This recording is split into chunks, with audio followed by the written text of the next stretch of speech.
कल तक जिसकी औकात ऑटो तक में चढ़ने की नहीं थी, कैसे उस लड़के ने अपनी पत्नी को गिफ्ट में दे दी 70 लाख की लिमिटेड एडिशन कार।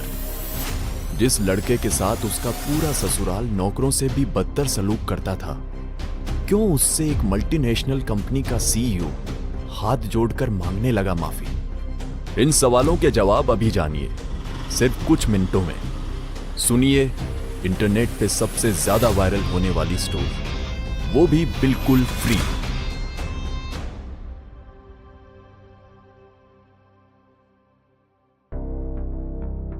खबरदार, खबरदार जो तुम मेरे ऑफिस है। अगर किसी को भी पता चल गया ना कि मैं तुम्हारी पत्नी हूं, तो बस गई मेरी सारी इज्जत पानी में। तुम्हारी पत्नी कहलाना ना मेरे लिए किसी गाली से कम नहीं है। इसलिए चुपचाप घर पे बैठो और वो सब करो जिसके लिए तुम्हारी शादी मुझसे करवाई गई है। रिया, तुमने कल रात को बोला था ना कि तुम्हें अपने काम के लिए एक अवार्ड मिलने वाला है और उस फंक्शन के लिए पूरी फैमिली इनवाइटेड है, बोला था ना? हाँ, तो तुम मेरी फैमिली नहीं हो, तुम मेरी जिंदगी का बस सबसे बड़ा बोझ हो, जिसे ना जाने क्यों मरते मरते डैडी ने मेरे गले बांध दिया। दरअसल 1 साल पहले रिया ने अभय से शादी अपने पापा के कहने पे की थी। उन्होंने आखिरी सांस लेते हुए रिया से ये वादा लिया था कि वो इस शादी से इनकार नहीं करेगी। रिया तो अभय को जानती तक नहीं थी, और जानती भी कैसे? अभय तो खुद ही खुद को नहीं जानता था। दरअसल एक एक्सीडेंट के कारण अभय ने अपनी याददाश्त खो दी थी। अभय गरीब होने के साथ साथ अनाथ भी था। कोई ढंग की नौकरी ना होने की वजह से वो जो मिले वो काम कर लेता, चाहे वो डिलीवरी का हो, सुपरवाइजिंग का हो, वेटर का हो या सामान बेचने का। फिलहाल वो कंस्ट्रक्शन साइट पर सुपरविजन का काम करके 4 पैसे कमा रहा था, लेकिन उसकी बीवी और उसके ससुराल वाले उसे एक पल भी चैन से नहीं जीने देते थे। शायद उससे ज्यादा इज्जत एक गली के कुत्ते को मिल जाती थी। आज भी कुछ वही हो रहा था।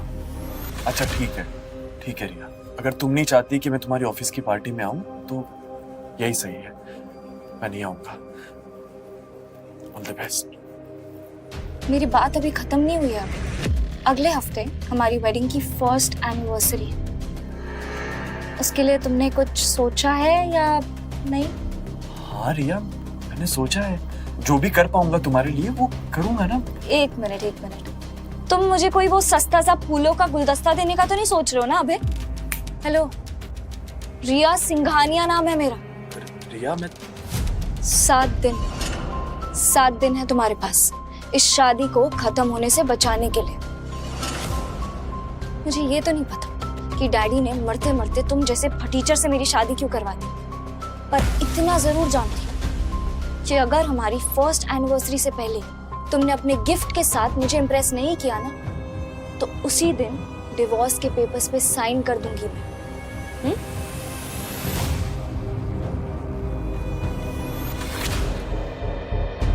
रिया और अभय की शादी भले ही जबरदस्ती की थी, पर रिया दिखने में इतनी खूबसूरत थी कि उसे देखते ही किसी भी लड़के का दिल पिघल जाए। और अभय ने जिस दिन रिया के साथ 7 फेरे लिए थे, उसी पल से उसे दिल से अपना जीवन साथी मानने लगा था। आज रिया की ये धमकी सुन अभय का दिल जोर जोर से धड़के जा रहा था। रिया, तुम गलत नहीं हो, तुम सही कह रही हो, और तुम जैसी लड़की एक अच्छा लड़का डिजर्व करती है। और ट्रस्ट मी यार, मेहनत कर रहा हूं मैं जितना भी कर सकता हूं उससे ज्यादा कर रहा हूं। बस एक बार ये याददाश्त वापस आ जाए ना मेरी, उसके बाद मैं और भी ढंग से मेहनत कर पाऊंगा। मुझे तुम्हारी खोई हुई याददाश्त से कोई मतलब नहीं है, और अगर तुम्हारी याददाश्त वापस आ भी गई तो कौन सा तुम मेरी किस्मत बदल दोगे? I really don't care. मैं अपना फैसला नहीं बदलने वाली हूँ। रिया, अब यहाँ खड़े खड़े मुंह क्या देख रहे हो? हाँ, मैं तो चाहती हूँ कि मेरी बेटी अपने मरे हुए पापा को दिए हुए वादे से ऊपर उठे और तुमसे अपना और हमारा सबका पीछा छुड़ाए। अब जाओ। मेरे लिए एक कप गर्मा गर्म चाय लेकर आओ। जी। जाओ।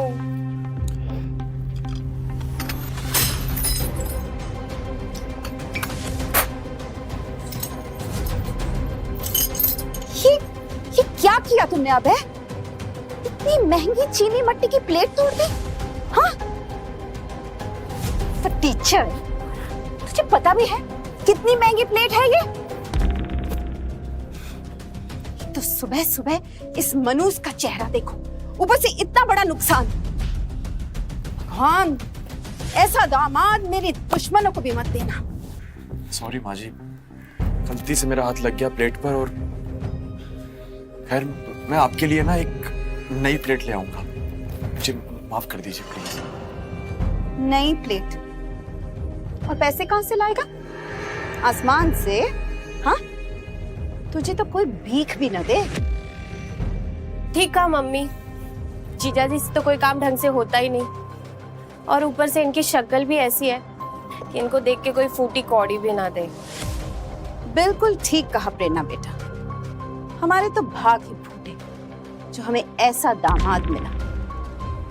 इससे अच्छा तो हमारी बेटी कुंवारी ही मर जाती। खैर देखो, आज से मुझे घर के राशन के लिए पैसे मिल जाने चाहिए बिना मांगे। अब हमारे खाने पीने की जिम्मेदारी तुम नहीं उठाओगे तो और कौन उठाएगा? अभय की जिंदगी यही थी। सुबह उठो, सास से बेइज्जती करवाओ, दिन भर मेहनत करके थोड़े पैसे कमाओ और घर लौटकर वो सारे पैसे अपनी सास के हाथों में रख दो।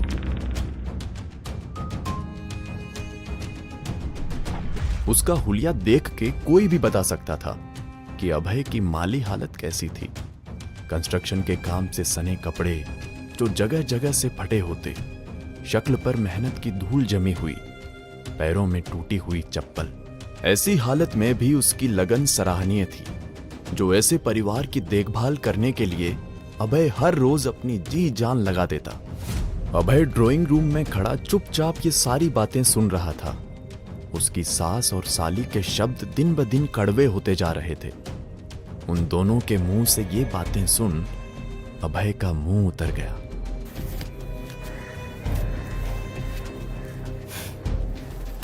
इतने से पैसों में पेट पालोगे हमारा? न जाने मेरी बेटी ने कौन से कर्म किए हैं जो तुम जैसा फटीचर और नामर्द पति मिला है, जो अपने घर वालों को 2 रोटी भी ना खिला सके। ये लो 50 रुपए लो, ये तुम्हारे आज का खर्चा। पर माँ जी, 50 रुपए तो मुझे काम तक पहुंचने में लग जाएंगे। काम? इसे काम नहीं, मजदूरी कहते हैं दामाद जी।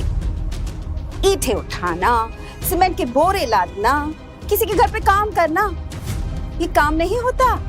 और अब तुम चाहे पूरे दिन भूखे रहो या पैदल चलो या जो भी हो, मुझे उससे कोई मतलब नहीं। 50 रुपए से ज्यादा एक फूटी कौड़ी नहीं मिलेगी तुम्हें, समझे? लेकिन माँ, जीजा जी के पास तो जहर खाने के भी नहीं पैसे बचे। जहर खाने के लिए राजी तो हो। इसे अपने हाथों से, अपने पैसों से जहर खिलाऊंगी। काश मैं भी किसी अमीर खानदान में पैदा हुआ होता। मेरे पास भी एक बड़ा घर, एक गाड़ी, सब कुछ होता। तब शायद मैं एक अच्छा दामाद और एक अच्छा पति बन सकता।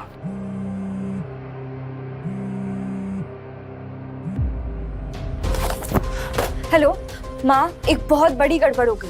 क्या हुआ रिया बेटा, इतनी घबराई हुई क्यों हो? माँ, आज मुझे अपने काम के लिए एक अवार्ड मिलने वाला था और मैं अपनी बहुत इंपॉर्टेंट फाइल घर में भूल गई हूँ। अब तुम कैसे भी करके ना वो फाइल अभय के हाथ भिजवा दो। रिया बेटा, तुम्हें पता भी है तुम क्या कह रही हो? अगर अभय तुम्हारे ऑफिस आया ना तो कितनी बदनामी होगी, समझती हो? अरे मुझे वो सब कुछ नहीं पता अभी माँ, मुझे बस वो फाइल चाहिए जल्द से जल्द। Okay, bye. रेणुका का बस चले तो वो अभय को 1 सेकंड के लिए भी रिया के आसपास ना खड़ा होने दे। लेकिन आज रेणुका भी मजबूर थी। ओए उड़न खटोला, कहाँ जा रहे हो? माँ जी, मैं अपनी साइट पर जा रहा हूँ। कोई जरूरत नहीं। रिया के ऑफिस जाओ और उसे ये फाइल दे दो। पकड़ो और खबरदार जो उसे नाम से पुकारा है रिया मैडम कहकर बुलाना, ताकि उसके ऑफिस वाले समझे तुम उसके ड्राइवर हो, पति नहीं। समझे? निकलो,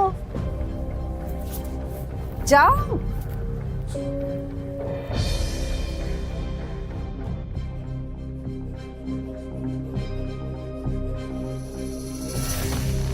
लेकिन जैसे ही अभय को अपने करीब एक परफ्यूम की खुशबू आई, उसके सेंसेस अलर्ट हो गए, क्योंकि वो इस खुशबू को पहचानता था।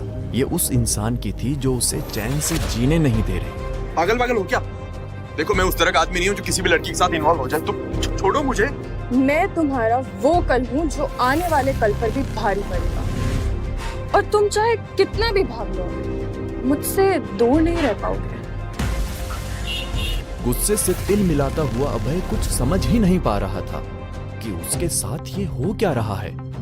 पिछले कुछ दिनों से उसे लग रहा था कि हर वक्त उस पर किसी की नजर है, और फिर इस लड़की का बार बार उसके करीब आने की कोशिश करना कुछ अजीब था।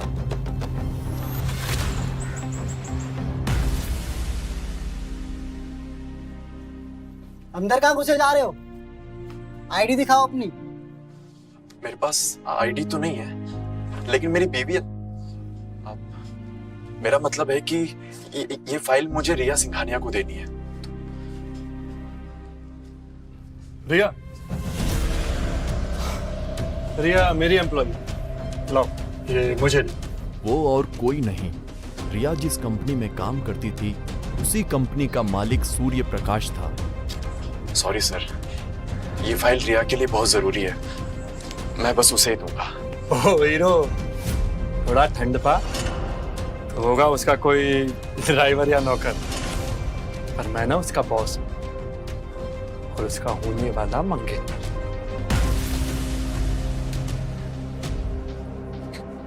क्या क्या बोला तुमने? तू रिया का मंगेतर है? क्या ये बात रिया को पता भी है कि उसका ये सो कॉल्ड बॉस उसे उसकी पीठ के पीछे अपनी मंगेतर बुलाता है? बे साले, तेरी इतनी हिम्मत, तू मुझे धमकी देगा? बे तू है कौन? पति हूं मैं रिया का, और मेरी बीवी है वो, और उसको अपना बनाना तो दूर, उसको आंख उठाकर भी देखा ना तो यही कहीं जमीन में गाड़ दूंगा तुझे।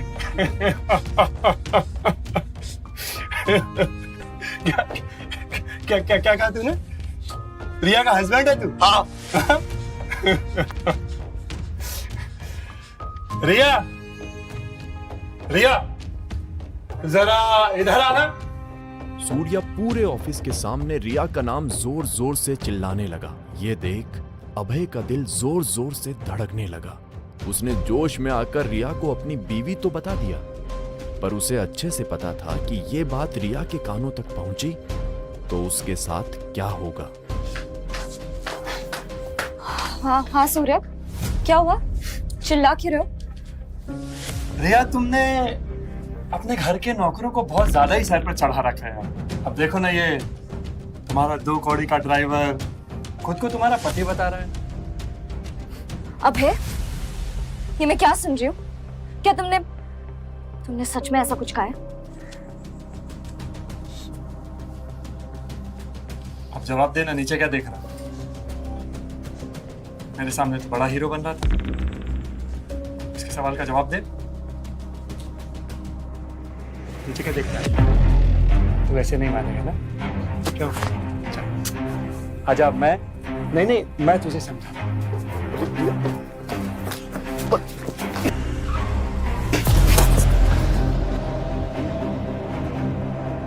ना तो तू इस ऑफिस में कदम रखने लायक और ना ही रिया का ड्राइवर बनने लायक। रिया के मन में फिलहाल अभय के लिए इतनी नफरत पैदा हो चुकी थी कि उसने एक बार भी अभय को उठाना ठीक नहीं समझा। अभय अपनी आंखों में आंसू लिए रिया को लगातार देखे जा रहा था, जैसे उसे उम्मीद हो कि रिया एक बार, बस एक बार उसे उठाने आएगी। बीवी के नाते ना सही तो कम से कम इंसानियत के नाते ही सही। अभय को कार के नीचे आता देख कार के अंदर बैठा आदमी हड़बड़ाते हुए बाहर आया। वो इंसान और कोई नहीं, मिस्टर खन्ना थे। वही मिस्टर खन्ना जिनके साथ आज रिया और सूर्या की बहुत ही इंपॉर्टेंट मीटिंग थी। जब उन्होंने अभय को नजदीक से देखा तो चौंक उठे। अभय अभय सर आप यहाँ, वो भी इस हालत में? माफ कीजिएगा सर, पर मैंने आपको देखा नहीं सर। हमने आपको कितना ढूंढा पर आपकी कोई खबर नहीं मिली। मिस्टर खन्ना को अभय से ऐसे बात करते देख रिया और सूर्या दोनों के होश उड़ गए। मिस्टर खन्ना, आप इसे कैसे जानते हैं? इन्हें यू मीन मिस्टर अभय? आप मजाक तो नहीं करी मिस रिया? इन्हें कौन नहीं जानता है? पिछले 1 साल से मिस्टर अभय लापता है, तभी आज ऑफिस इवेंट में मैं आया हूँ, नहीं तो इनके सामने मेरी कोई औकात नहीं है। What? ऑफिस इवेंट में आपकी जगह ये आता? You must be joking. ऐसा कैसे हो सकता है? इसकी औकात ही क्या है? माइंड योर लैंग्वेज मिस रिया। आपकी इस बदसलूकी के वजह से हमारी कंपनी के इन्वेस्टर्स की तरफ से हम आपको हमेशा हमेशा के लिए ब्लैकलिस्ट करते हैं। And how dare you speak so low about mister Abhay? आप जानती भी है कि ये कौन है? और फिर जो मिस्टर खन्ना ने अभय के बारे में कहा, उसे सुन रिया के साथ साथ सूर्या के भी होश उड़ गए। जिस रिया की आंखों में अभय के लिए अब तक नफरत थी, उन्हीं आंखों में अब डर था, और उससे भी ज्यादा कुछ था, तो वो था पछतावा। आखिर ऐसा क्या बताया मिस्टर खन्ना ने अभय के बारे में? कौन था अभय अपनी याददाश्त खोने के पहले, और क्या है उसकी सच्चाई? क्या रिया के डैड अभय का सच जानते थे? क्या इसीलिए उन्होंने अभय की शादी जबरदस्ती रिया से कराई थी?